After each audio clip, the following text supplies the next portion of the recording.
2. Time that is intolerant of the brave and innocent and indifferent in a week to a beautiful physique, worships language and forgives everyone by whom it lives, pardons cowardice, conceit, lays its honors at their feet. And now, at this time, quite a bit later than this, I've seen a photo of Auden, and he was a homosexual alcoholic in New York, and he looks like just, here I am, the way I am. And it's pitiful, and yet he wrote some really beautiful and telling things, and of course, it speaks to us because we live in a time when there's a great deal of moral, I think they call it turpentine or turpitude, something like that, which we've been very familiar with quite a bit. Yeah. Then he talks about war, which of course I am against. In the nightmare of the dark, all the dogs of Europe bark, and the living nations wait, each sequestered in its hate. Intellectual disgrace stares from every human face, and the seas of pity lie locked and frozen in each eye. Defenseless under the night, our world in stupor lies, yet dotted everywhere, ironic points of light flash out wherever the just exchange their messages. May I, composed like them of eros and of lust, of dust, excuse me, eros is lust, of eros and of dust, beleaguered by the same negation and despair, show an affirming flame. And then September 1st, 1939, I sit in one of the dives on 52nd Street, uncertain and afraid, as the clever hopes expire of a low, dishonest decade. Waves of anger and fear circulate over the bright and darkened lands of the earth, obsessing our private lives. The unmentionable odor of death offends the September night. Accurate scholarship can unearth the whole offense, from Luther until now, that has driven a culture mad. Find what occurred at Lentz, which I guess is the beer hall pooch, I don't remember. What huge imago made a psychopathic God. I and the public know what all school children learn. Those to whom evil is done do evil in return. The windiest militant trash that important persons shout is not so crude as our wish. What Mad Nijinsky wrote about Diaghilev is true of the normal heart, for the error bred in the bone of each woman and each man craves what it cannot have, not universal love, but to be loved alone. All I have is a voice to undo the folded lie, the romantic lie in the brain of the sensual man in the street, and the lie of authority whose buildings grope the sky. There is no such thing as the state, and no one exists alone. Hunger allows no choice for the citizen or the police. We must love one another or die. Now I'd like to...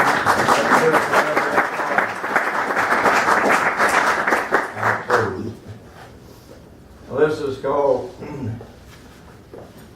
At Big Thompson, and I've got one more page here I didn't get. And this happened out at Flat Rock, or at Big Thompson. I went out there in the fall and climbed up, lay on the top of the bluff. It's a beautiful place. And when I came down, I wrote this poem.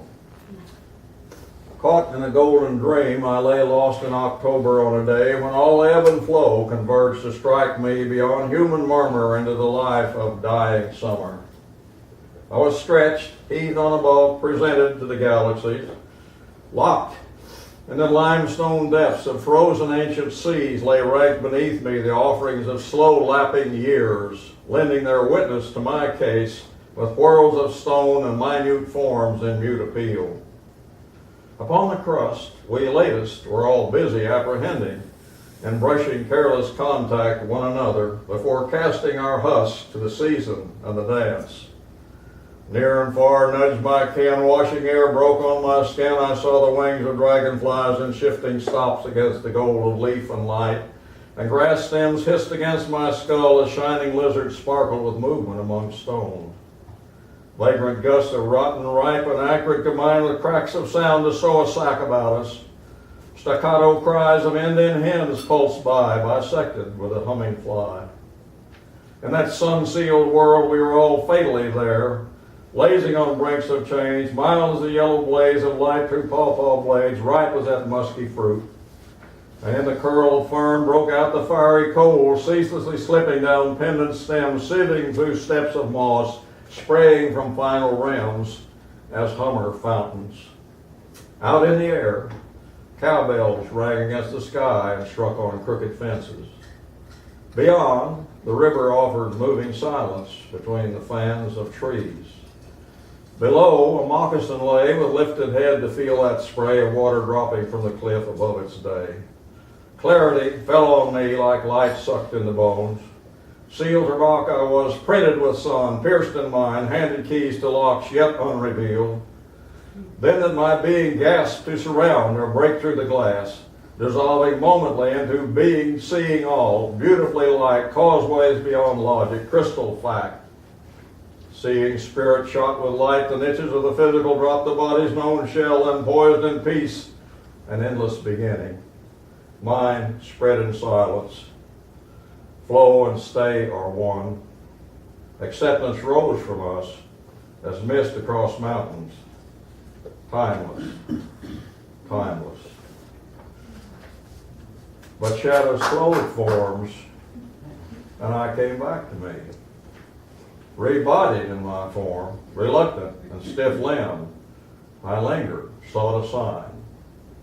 When in the turning glow, a star came out and signaled blazing change, and pleased with its old promise, I went down the fragrant cliff.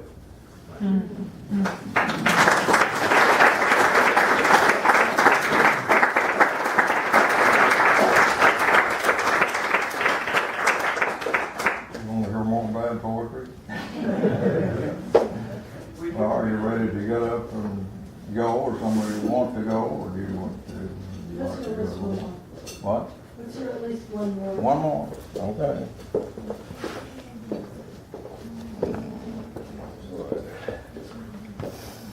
Well, I think I read "Shooting Flowers," a piece of that in the film. Within the film.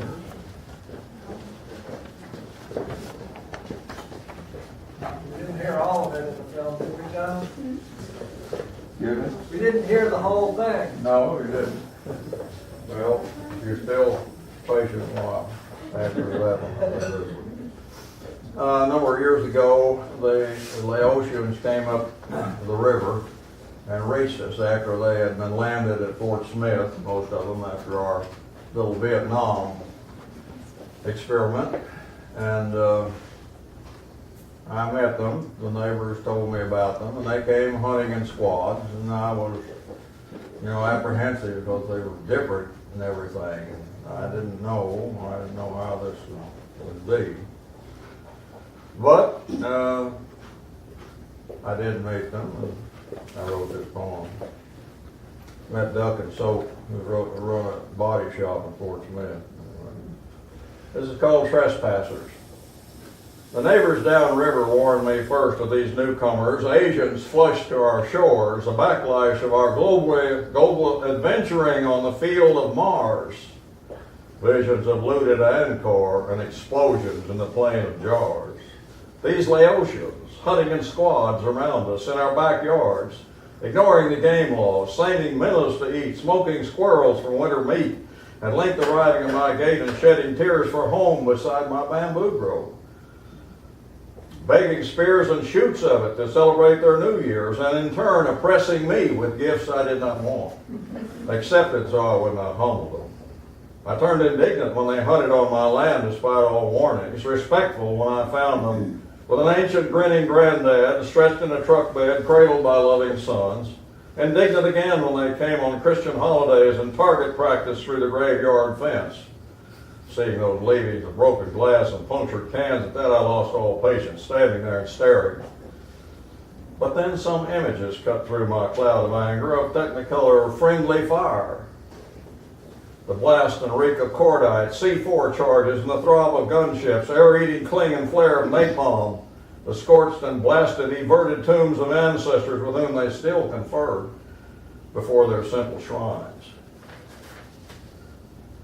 I thought of their exile from those ghostly families of respected dead, and how I'd be if barred forever from my household patch of earth, bearing only a pebble in a pocket in hopes to bring me home.